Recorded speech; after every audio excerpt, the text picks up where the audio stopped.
whoever lost this game, their season was over. And it was a close game, but Titans and Raiders got the loss, and now they're 0-3.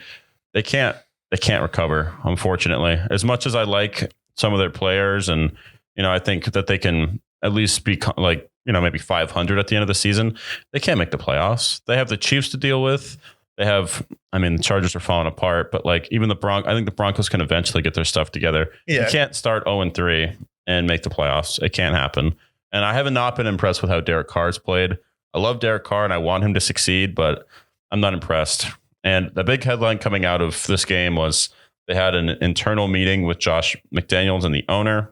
Closed door meeting. It's one of those meetings. They're like, hey, can we meet you? And then you're like, oh, like, you've been at a job before and your boss is like, hey, can we have a talk? Can you hop in my Zoom room like in 5 minutes? And then the entire 5 minutes, you're just like, you can't do anything until you have that meeting. Like, are you giving me a promotion or am I getting fired? Yeah. And when you're 0-3, I don't think you're getting a promotion. I don't think that was a nice talk, but it wasn't like a, hey, good job, you're 0-3. It's like, no, but it's like, we got to get our shit in gear. Josh McDaniels, it kind of like everyone just assumed he was going to be a good head coach. And I would say the Raiders are probably my biggest whiff going into this year.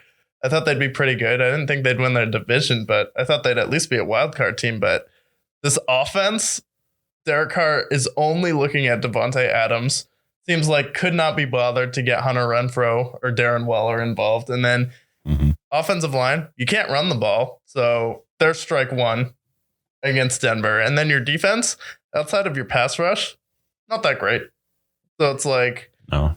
And then the Titans, I don't know if you're going to win your division because Jacksonville looked amazing. They looked really good. And yeah, Tannehill for me.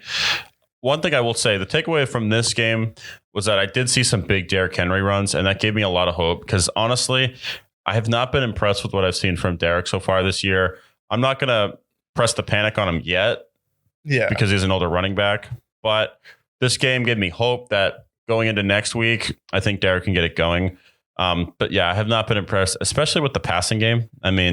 Yeah, I think you're missing A.J. Brown because what made the Titans dynamic was the 1-2 punch of A.J. Brown, who's a receiver who can take over a game, is physical, and will push you out of the way. And then Derrick Henry, also another big physical player. So both those guys would really, it takes a toll on your defense when either A.J. Brown or Derrick Henry gets the ball. And then you would have pretty good guys to fill in at wide receiver. And then Tannehill, he can run and pick up a first down every once in a while, but now it's like you have no dynamic there on offense outside of Derrick Henry, and Derrick Henry usually doesn't get going until week 6.